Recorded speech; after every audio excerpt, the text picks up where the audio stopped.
আমার পক্ষে এই কাজ করা মোটেও সম্ভব না, কোনোদিনও সম্ভব না আমার পক্ষে এই কাজ করা। আজ থেকে প্রায় 13-14 বছর আগে ঢাকাতে আসছি।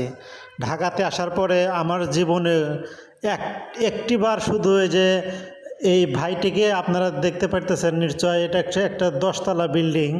এই 10তলা বিল্ডিংয়ের একদম 11 তলায় কাজ করতেছে। এর অনেক বড় কলিজা, আসলে এগুলো কাজ করতে অনেক বড় কলিজা লাগে। আমি 5তলা বিল্ডিংয়ের দড়ি বেয়ে আপনার 3তলা পর্যন্ত নামছিলাম। 3তলা পর্যন্ত নামার পরে আমার আত্মা মাত্রা শুকায় গেছে, আর আমার বিসি দুইটা হারাই গেছে ভয়ে।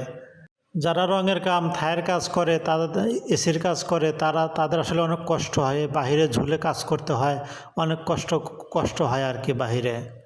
এই রঙিন ঢাকা শহরে রাত হলে কত জায়গায় কত লাল নীল বাতি জ্বলে, শুধু বিল্ডিং আর বিল্ডিং।